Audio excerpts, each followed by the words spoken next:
am I still here? Ayan, matagal nyo na bang tanong yan sa Diyos? Or matagal nyo na bang tanong yan sa sarili nyo? Bakit ako nandito pa rin?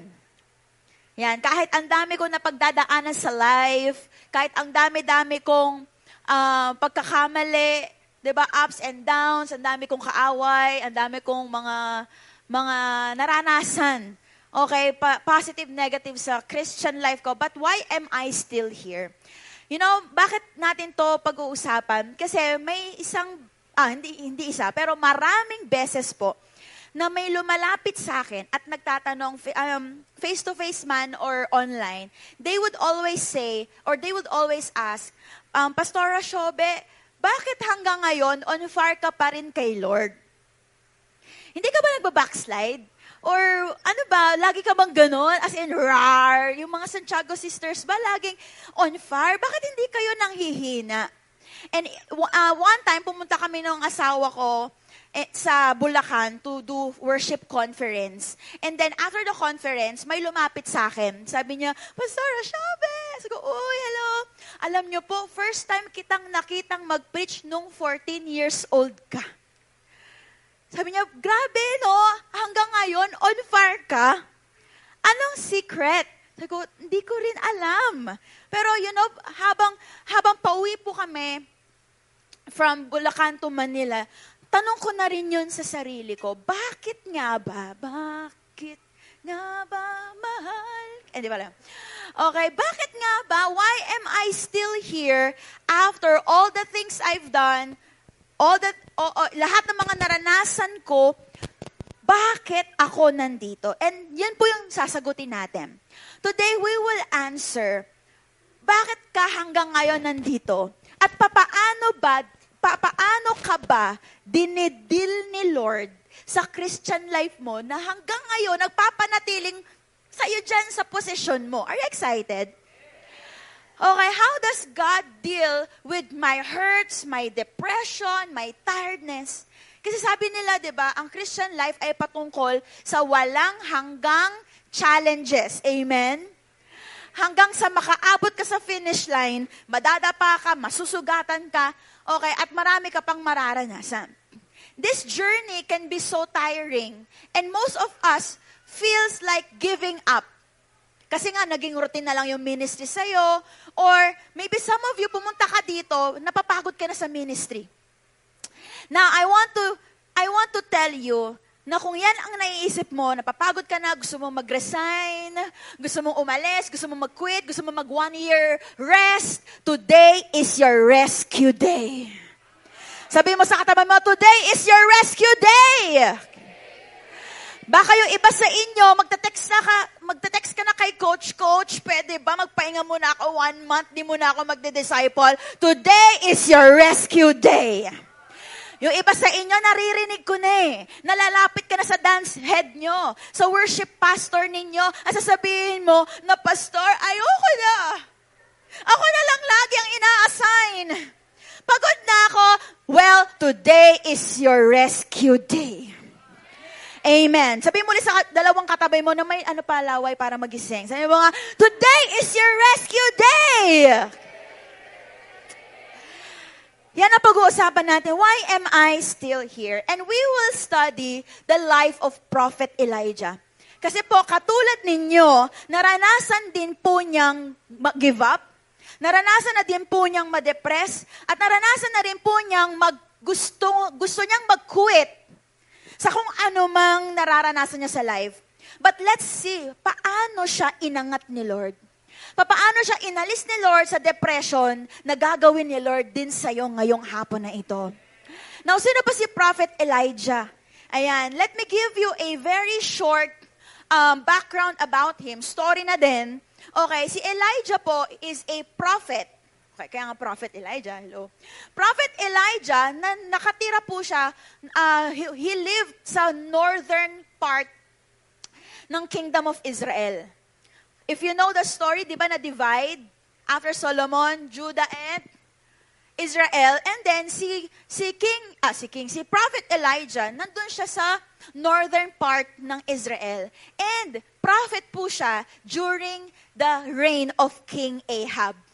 Familiar ba kayo kay King Ahab? Di ba kakamot na lang yung ulo mo? Ano ba yan si King Ahab?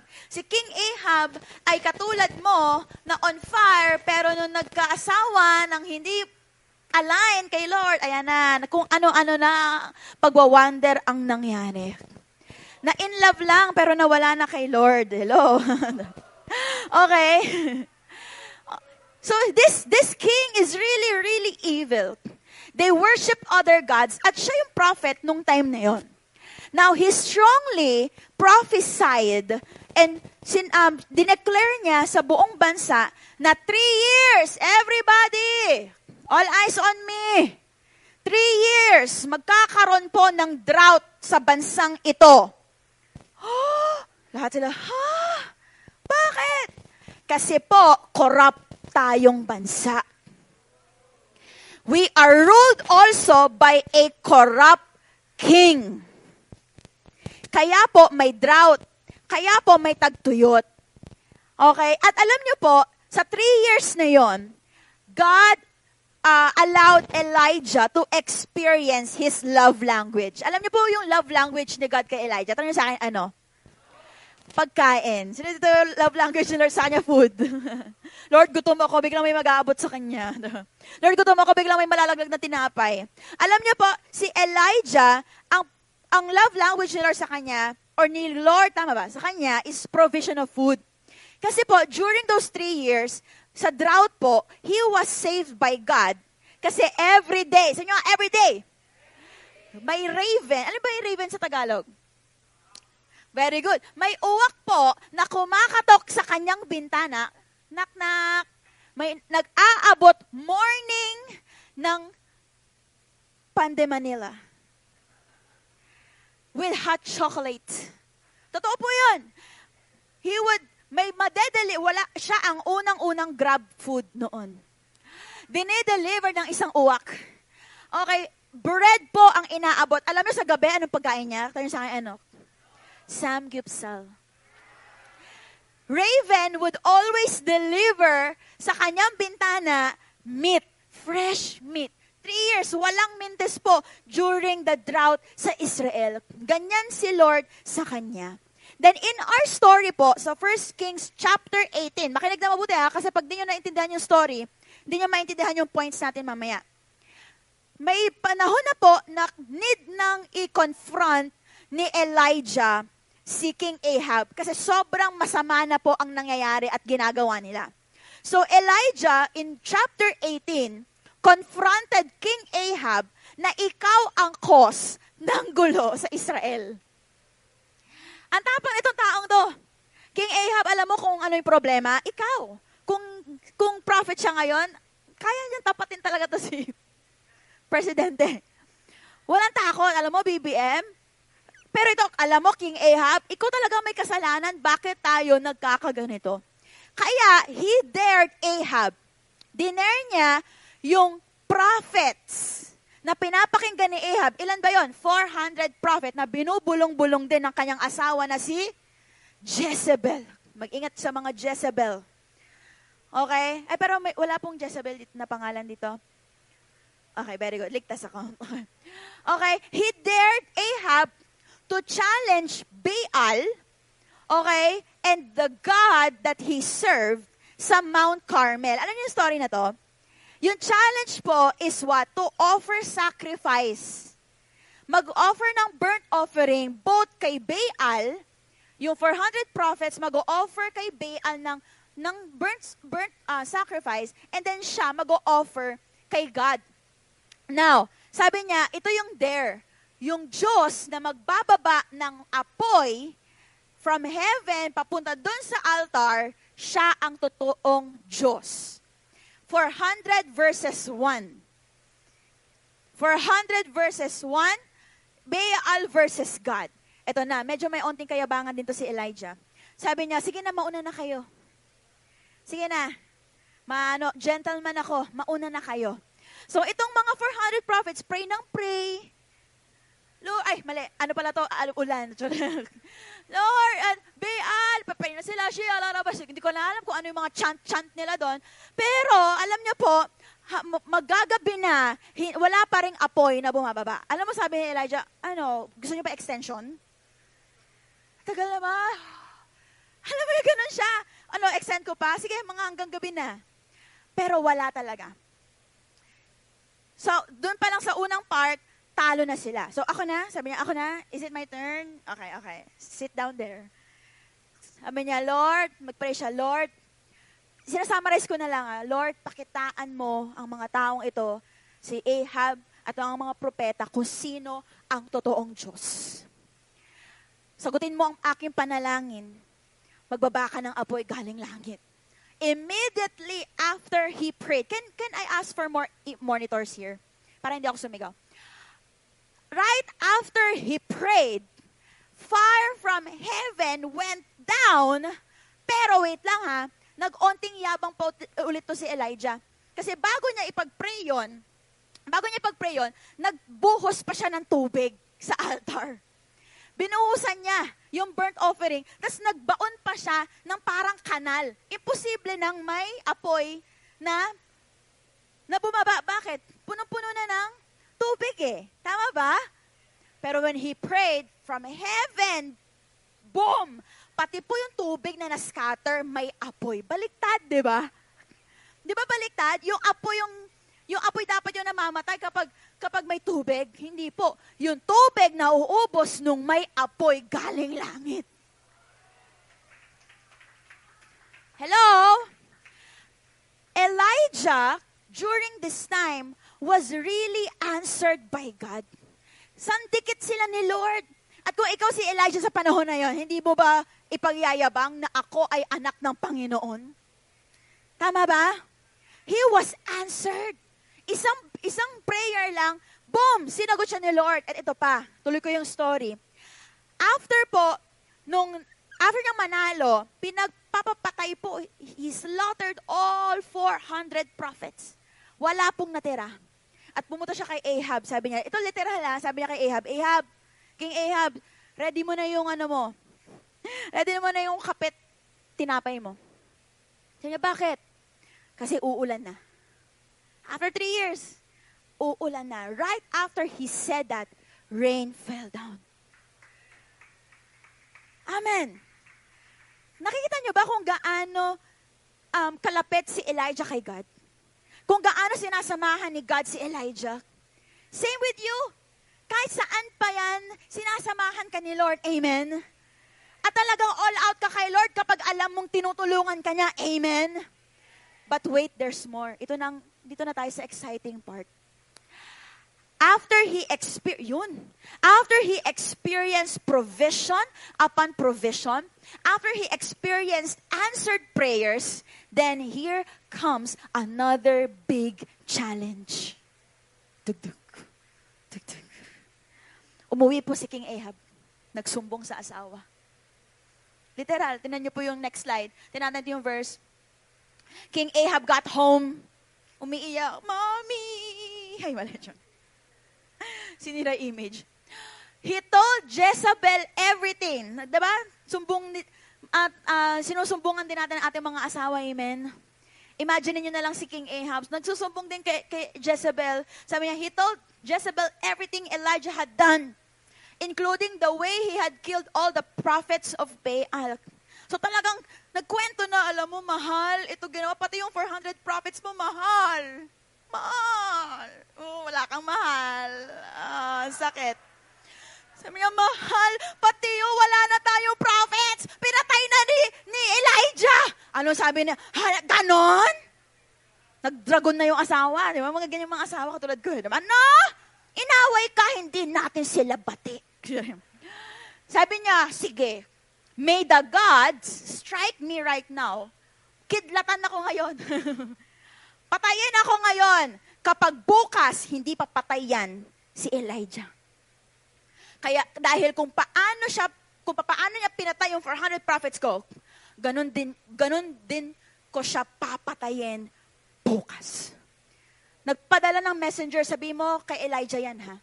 May the gods strike me and even kill me if by this time tomorrow I have not killed you just as you killed them. So napanalo niya yung battle against prophets, and Baal. Sinagot siya ni Lord sa panalangin na magkaroon na ng ulan pagkatapos ng ilang taong tagtuyot. And here comes another challenge. Hello? At yun po ang problema ni Elijah at problema mo. Na pagkatapos ng isang malaking victory, kapag may panibagong problemang dumaan at dadaan, mukhang nakakalimot ka. Nakakalimot ka sa ginawa ni Lord na victory na as if hindi ka natutulungan sa panibagong mong challenge. Like Elijah, next slide, every after victory, we forget and get tired. And we just want to give up. At ang tawag ng Bible dyan, spiritual fatigue. Can you say it's spiritual fatigue? And maybe some of you nararanasan nyo yan. Ano ba yung spiritual fatigue? It is a state, status, estado na kung saan exhausted ka.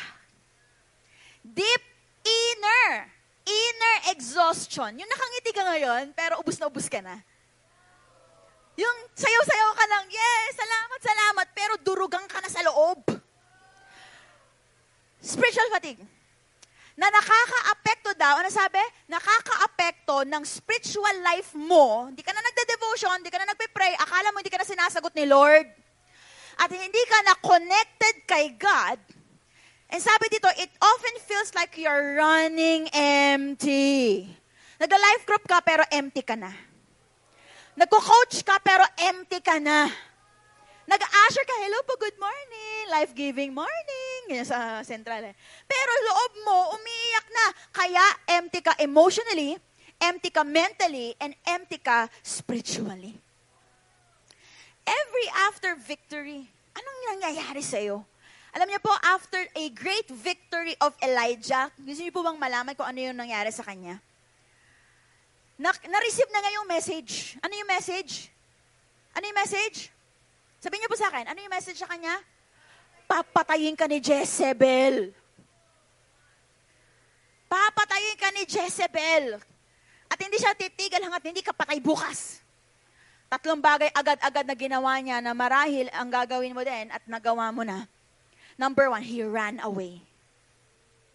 Pagkatapos niyang marinig yung story na yon, wait lang, tumakbo po siya. 1 Kings 19:3, Elijah was afraid and fled for his life. Sino dito sisigaw na, run for your lives. Diba? Alam mo nang nandyan na yung Meralco, wala ka pang bayad. Tara na, takbo na! Diba? Nandyan na yung inuutangan mo sa church. Halika na, next service na lang. Elijah was afraid and he fled for his life. He went to Beersheba, a town in Judah, and he left his servant there. Alam mo to si Elijah, ang tapang-tapang sa 400 prophets, sa isang babae lang, baksak. Sabi mo, hindi ikaw yan. Okay, he ran away. Okay, and initial reaction naman lahat natin to eh. Kapag takot tayo, tatakbo tayo. Aalis tayo. Tatakbo tayo papalayo, tama ba? But the second thing he did made me really sad. Number 2, he wished to die. Pinanalangin mo na rin ba yan dahil sa pagod mo? Lord, sana mamatay na lang ako. Verse 4, sabi niyo, then he went alone. Ano nangyari? Tumakbo siya papalayo, di ba?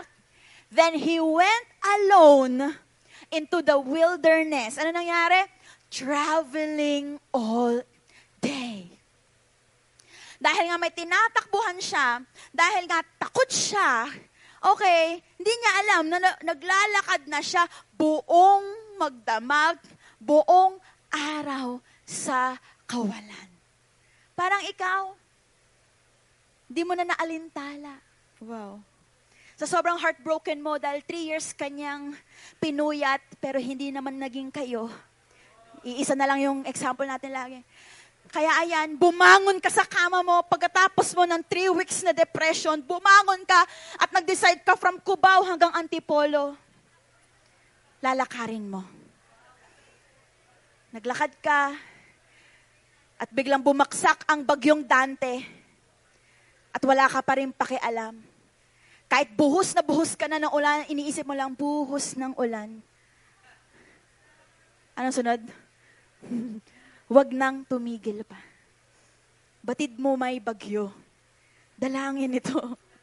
Ang puso. Wala kang pakialam, talagang malungkot ka lang. Minahal ko siya. Pero pinuyat niya lang ako. Kaya kahit tut, wala kang pakialam, kahit muntik ka na masagasaan, pero isip mo lang, buhos ng ulan. Cubao hanggang Antipolo, naglakad ka at gusto mo lang mamatay. Ganun po si Elijah. Naglalakad po siya sa wilderness. Then, he saw a tree. Parang ikaw, from Cubao hanggang Antipolo. Naglakad ka, dahil depressed ka, at may nakita kang malaking puno ng atis. Parang si Elijah, pakita natin yung verse. He sat down under a solitary broom tree. Ikaw naman, umupo ka. Dahil sinabi mong sinaktan niya ako. Ako pa naman nagbibigay ng load sa kanya. Kaya ko pa bang ma-reimburse? He sat down on a broom tree and then he prayed, Lord, patayin mo na lang ako. Sobra ko siyang minahal. Kahit kotse, ibinigay ko na sa kanya. Kahit ang mga paborito niyang rubber shoes, ibinili ko na. Sabi niya, I've had enough. Ikaw din, naglakad ka galing Cubao hanggang Antipolo. Depressed na depressed ka dahil lahat ng life group mo hindi man lang nagre-reply sa'yo. Ikaw naman lagi nang libre ng kape pag nagla-life group kayo. Hahatid sundo mo naman sila pag nagla-life group at church. Kaya ang sabi mo, umupo ka na lang sa ilalim ng atis. At sabi mo, Lord, I've had enough. Take my life, for I am no better than my ancestors who have already died. From a great win, 400 verses 1, sabi niya, Lord, patayin mo na lang ako, ayoko na. Self-pity, Lord, di naman talaga ako magaling eh. Wala naman talaga akong binatbat sa ibang mga prophet na nauna sa akin. After a great miracle, nagpababa si Lord ng apoy galing langit. Narinig mo na papatayin ka? Sa tingin mo, hindi ka ililigtas ni Lord? I've had enough, yan din ang sabi mo. Dahil never-ending battle, never-ending challenges, after one, here comes next, na parang ayaw nilang pumila. Pwede bang pumila kayo? Pagod-pagod na ako, sabay-sabay kayong dumadating sa buhay ko. Naranasan mo na ba yan? Are you in a current problem right now that you just want to give up? That you just want to leave? Na bro, okay, Lord, isa na lang, aalis na talaga ako sa church. Aalis na ako sa life group, aalis na ako sa ministry, aalis na ako dito sa company na to. Pero pinag-pray mo yan. Lord, aalis na ako, pero kakapromote mo lang. Kaya ngayon, again, this is hashtag your rescue day. Hello? Hindi ba maganda na alalahanin mo na pinanalo ka ni Lord kahapon? Alalahanin mo na pinagaling ni Lord yung anak mo kahapon? Di ba last month, pinromote ka niya? Di ba last week, muntik ka nang masagasaan, pero tinanggal ka, inalis ka ni Lord? Anong nirereklamo mo ngayon? Hindi ka rin ba niya ililigtas ngayon? Hindi ka rin ba niya kayang sagutin ngayon? Ang bilis mong makalimot, Elijah. Ang bilis mong makalimot, Life Giver Manila. Tinakot ka lang ng babae, umalis ka na.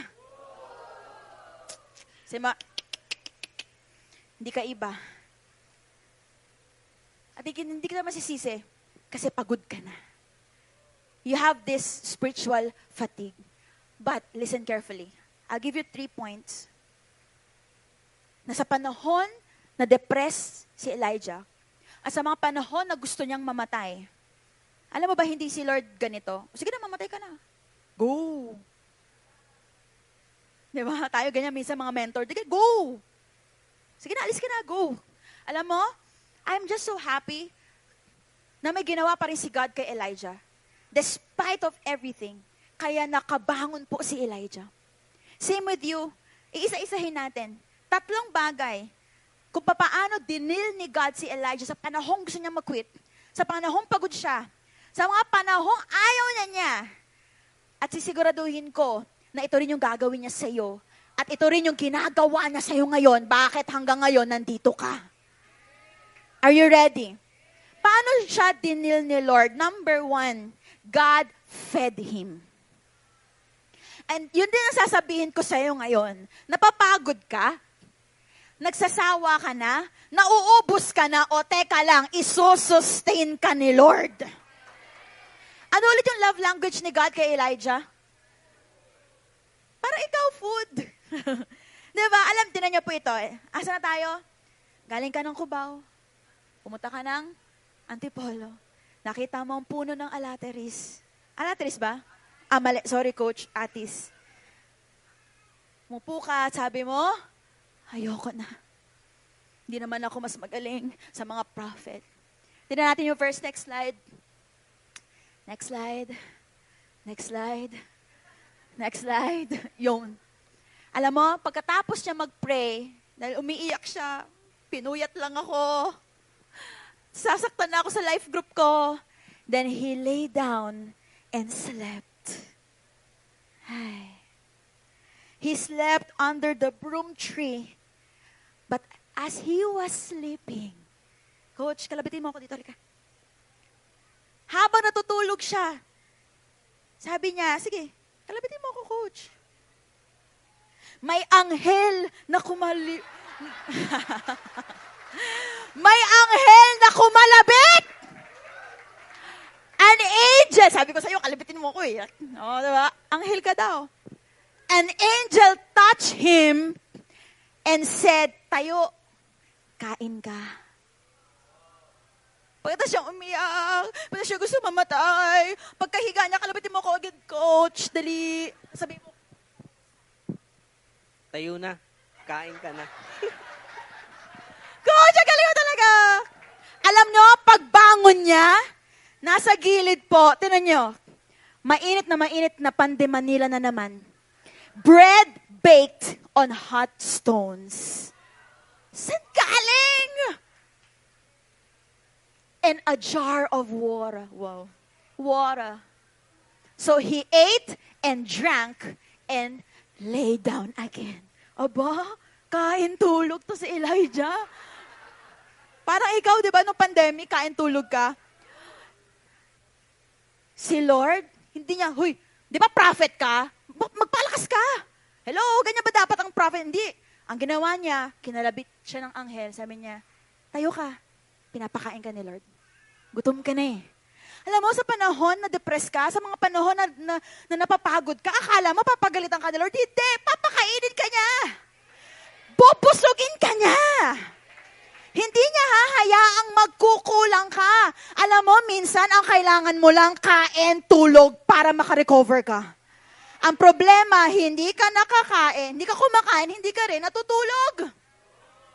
Para maalis, makinig, para maalis ni Lord si Elijah sa depression, kailangan niyang pagpahingahin si Elijah. Kaya kung akala mo gusto ni Lord daw, lagi ka on the go, mali po kayo. Kasi si Lord gusto niya nagpapahinga ka. Gusto niya kumakain ka. Mamaya, magsasamgyup tayo. Yay! Ililibre mo yung mentor mo, nasistress na sa'yo yan. After a fulfilling mission, kain! Tulog! Ganon ka sinusustain ni Lord. Ganon kanya kamahal. Papakainin ka niya. Amen. Yan po ang love language ni Lord kay Elijah. Number 1, God fed him. And kaya ikaw, He will sustain you. Again, let me elaborate na hindi KJ si Lord na gusto niya bakbakan ka lagi. If you think God wants you to always be on the go, again, mali. He wants you to rest. He wants to sustain you. Tulog ka. Yan ang gusto ni Lord. Sabi mo sa tayo, matulog ka. Number 2, tapusin ko na. You know, number 2, God showed up. God showed up. Balik tayo. To. Humiga ka, pagkatapos mo kumain, natulog siya na naman. Tapos maya-maya, ginising na naman siya ni Lord. Sabi niya, ayan, nagising siya, bumangon, pumunta ng kuweba. Okay, pasok siya. Sabi niya, doon na siya nag-overnight ulit. Then God spoke. Sabi niya, Elijah, anong ginagawa mo dito? Yung totoo, anong ginagawa mo dito? Ito na, narinig na niya yung boses niya.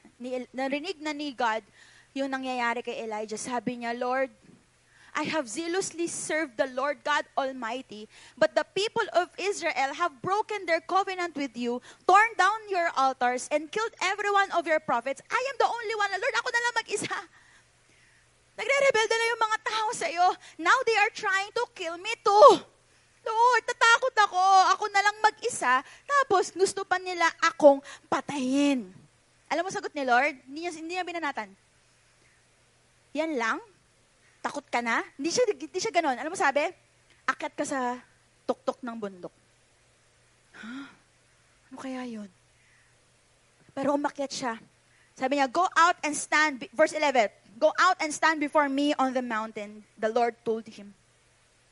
As Elijah stood there, tignan natin yung verse, as Elijah stood there, sabi niya, okay Lord, andito na ako. Ano mangyayari? Wala. Ano kaya? Sabi niya, asa na? As Elijah stood there, the Lord passed by. A mighty wind storm hit the mountain. May matinding hangin na pumasok sa mountain. Then, it was such a terrible blast na even yung mga bato, nag-shake at nalaglagan na. So sabi niya, imagine niyo, oh, Lord, ikaw na ba yan? Ikaw na ba yan? Pero walang sagot. Sabi ng Bible, the Lord was not there. The Lord was not in the wind. Then after the wind, there was an earthquake. Imagine niyo lang, si Elijah. Diba? Imagine si Sean. Diba? Jesus! Sabi niya, Lord, ikaw na ba yan? Are you there? Anong sagot mo sa akin? But the Lord was not in the earthquake. Next. And after the earthquake, there was a fire. May apoy. Sabi niya, yan na ba? Sunog! Sunog! But the Lord was not in the fire. And after the fire, listen, there was a sound of a gentle whisper. Hindi ko alam kung ano yung, hindi naman binanggit eh. Pwedeng, Resorts World Manila. Hindi ko alam. Pero ang alam ko lang, may whisper. Na yung whisper na yon, nagpababa na sa kanya sa mountain. Solve siya. Nagets siya ba? Pagkatapos niyang marinig yung whisper, bumaba na siya ng bundok. Elijah heard it, wrapped his face on his cloak, and went out and stood at the entrance of the cave. And a voice said, "What are you doing here, Elijah?" Tinanong ulit siya. Alam niyo po yung pangalawang tanong, I felt that there was a shift of atmosphere. Yung unang tanong, galit siya. Yung unang tanong talaga naghihimutok yung puso niya. But when he heard the gentle whisper, he again answered the Lord, now with a gentle answer. Same answer, but now with, calmness in his heart. Sabi niya, Lord, same. I have zealously served the Lord God Almighty, but the people of Israel have broken their covenant with you, torn down your altars, killed them, blah, blah, blah. Same. Hello? Pero ano kayang ginawa ni Lord? Ano kaya yung whisper? Nobody knows. But theology speaking, nung ni-research ko to, Lord, ano yun? Anong sign yun? May fire, may earthquake, pero wala ka doon? Yes, anak. Ito yung meaning niyan. Yung whisper is a sweet and silent confrontation to hear Elijah's heart and status. Marinig ni Lord si Elijah. Pero kaya siya pinatayo doon, kasi po, culturally speaking, they know that God will judge through fire. Always yan. Ang communication ni Lord is fire, earthquake, wind. They know it. That God is speaking here right now. Pero wala daw si Lord doon. Meaning, walang judgment. It's a message of judgment, yung fire. Pero pumunta si Lord through a whisper, meaning, I am not judging you. There is no judgment. Hello? Again, fire is a symbol of ginajudge kita, but yung whisper is a symbol that I am near. Akala mo malayo si Lord? Sa'yo, hindi po.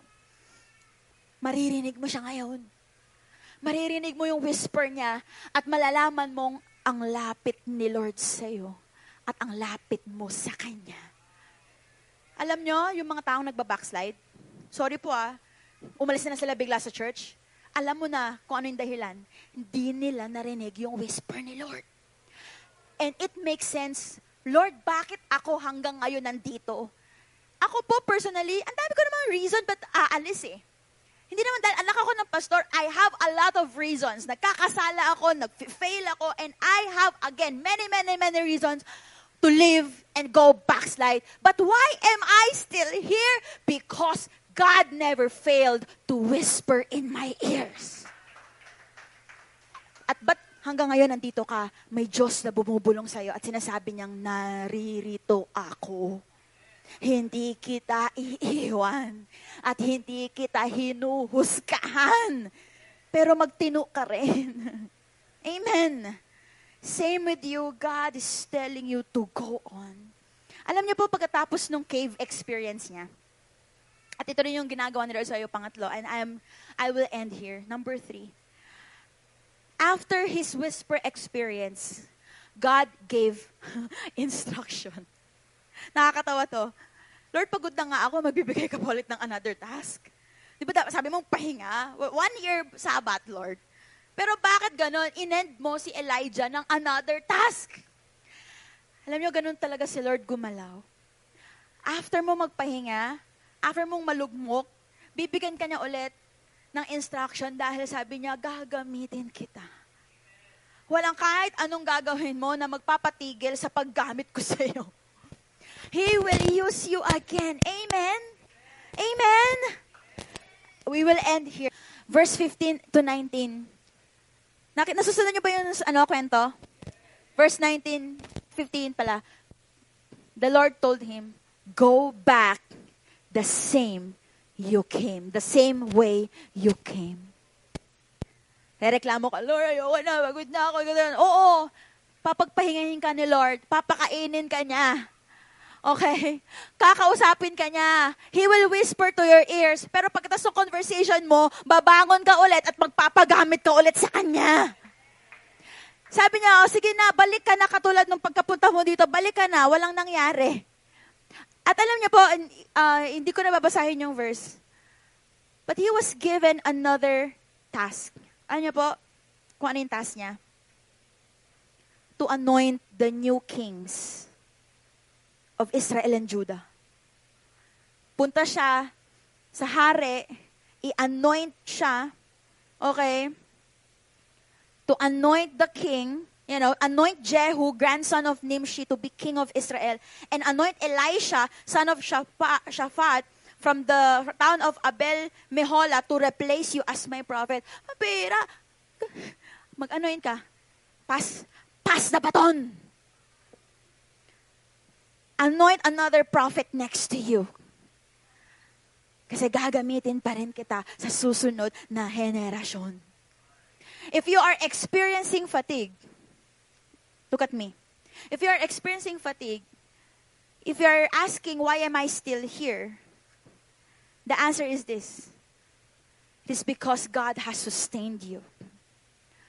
If you are experiencing tiredness, if you want to give up, this is your sign not to quit. This is your sign to go on. Grabe si Lord, no? Depressed na nga eh. Uutusan mo pa. Hindi ba sensitive si Lord? Hindi po. Kasi ganun po, kumilos si God. Next slide. Si Lord po, gusto niya magpahinga ka. God wants you to rest. God wants you to rest. Experience Him, then go back to missions again. Go back to the ball game again. Yun po ang susi at dahilan ba't hanggang ngayon nandito ka. Why am I still doing what I'm doing, Lord? Ba't ganon?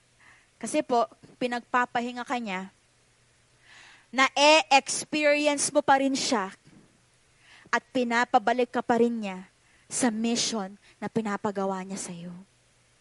You know what, church? This is the mandate of God for you. Ang hindi ka tumigil. Pero magpatuloy na magpatuloy na magpatuloy na magpatuloy. And you know the end story of Elijah? That he didn't die? Do you know it? Elijah didn't die. He experienced the same experience of Jesus Christ. He was ascended to heaven. Hindi po siya naka-experience ng death. Ganun po, in-honor ni God si Elijah hanggang dulo ng buhay niya. Pero minsan po siya na-depress. Pero minsan na po siyang nanalangin mamatay. Kaya hindi po siya iba sa'yo. Kung akala mo hanggang diyan ka na lang, sabi niya, anak, magpahinga ka. Maranasan mo sana ako para makabalik ka ulit sa mission. Again, this is your rescue day. Yung iba sa inyo magpapasa na ng resignation letter. Yung iba sa inyo magpapaalam ng titigil ka, magpapahinga ka. But today is your rescue day. Because God is telling you, I will use you again. I will use you even more. Amen? You know, Elijah, dumampi lang yung tela, yung ani na pambihira, gumagaling na, buto lang yun, tapos nabubuhay muli. Ganon ka gagamitin ni Lord. Eternal. Pero, I just want to highlight, this is how God sustained you. Pabalik ako sa introduction ko kanina. Dami nagtatanong, bakit ako hanggang ngayon nandito? Alam niyo po, nung inaral ko yung story ni Elijah, I was humbled. Kasi minsan, ang sagot ko, anak ng pastor kasi walang choice. Nandito. Diba, pwede ganun yung sagot eh. Wala no choice eh.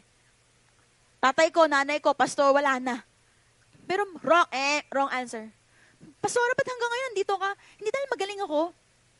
Hindi dahil nagbabasa ako ng Bible. Hindi. Dahil po may ginagawa si Lord sa akin. Dahil hindi ako binibitawan ni Lord. Lord, ba't ako hanggang ngayon nandito? Kasi po, sinusustain ako ni Lord.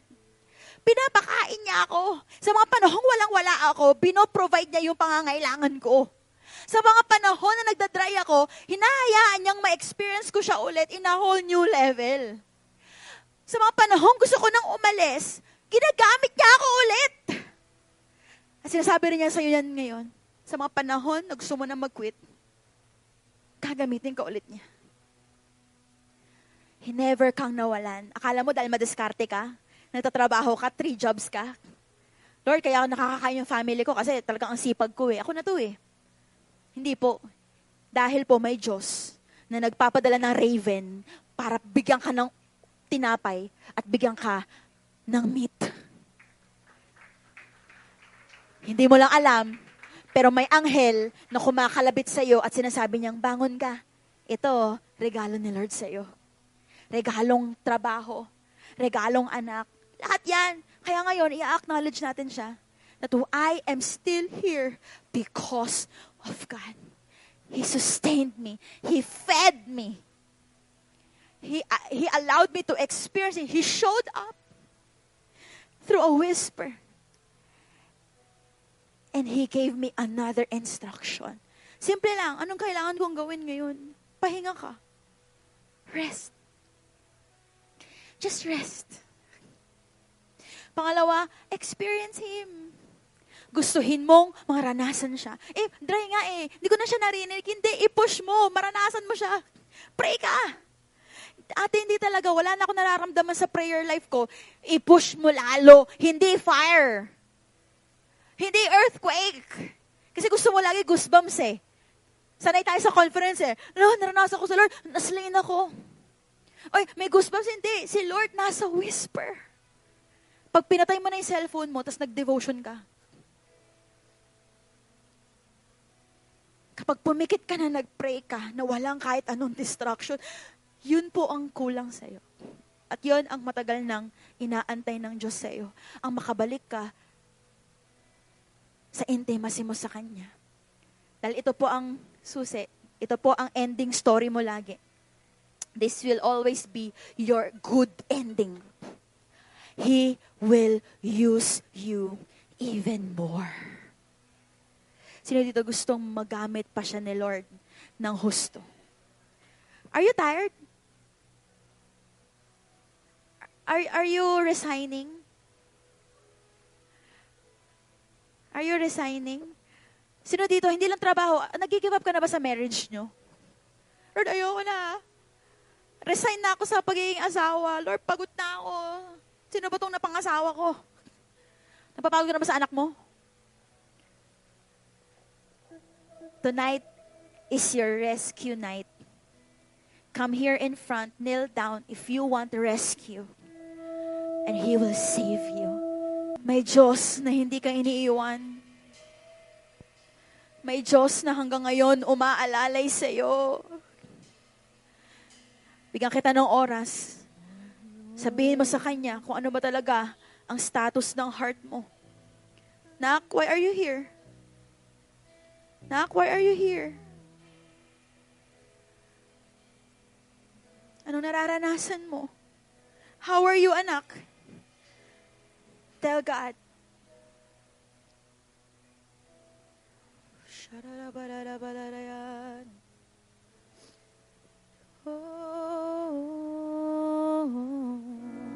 All these years, it's been you, God.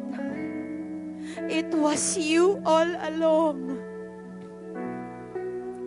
It was you who sustained me.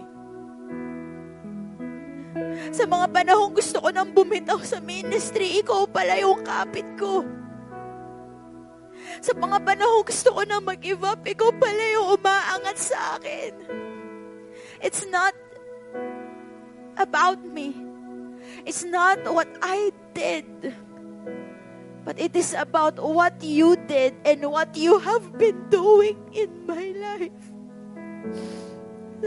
Lord, thank you for not giving up.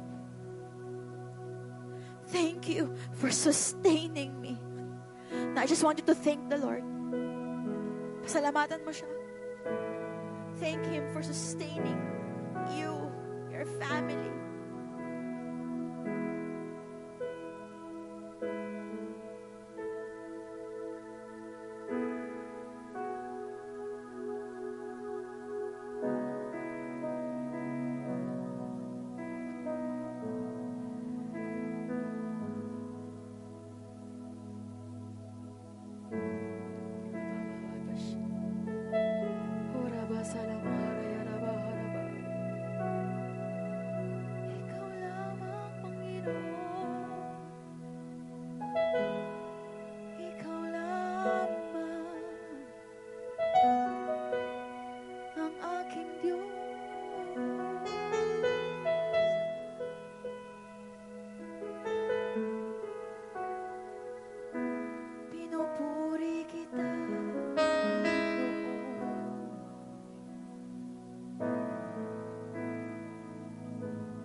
Tapusin natin tong prayer mo.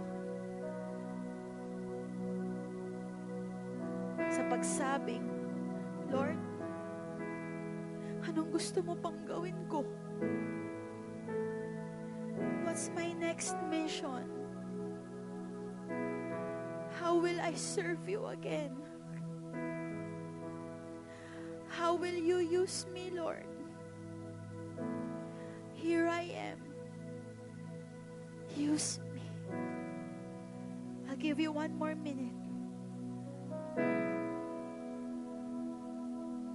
You will hear the whisper of God.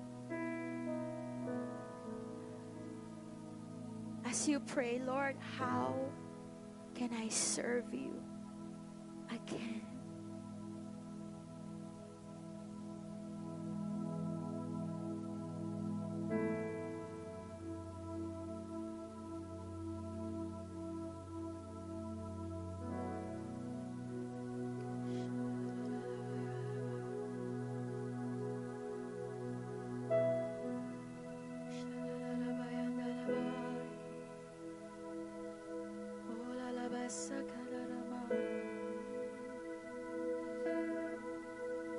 Sa lahat ng oras,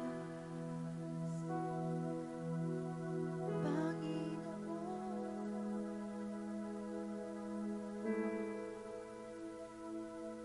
Ikaw ang aking sandigan.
muli ang kanyang bulong.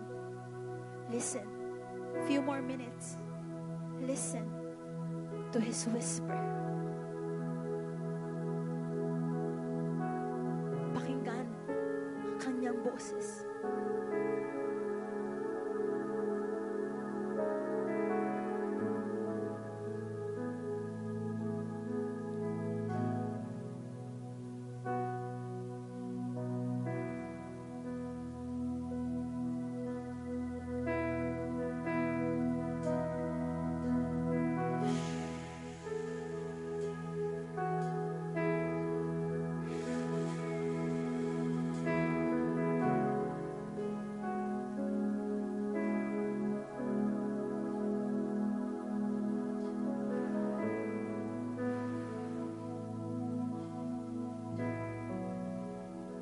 You are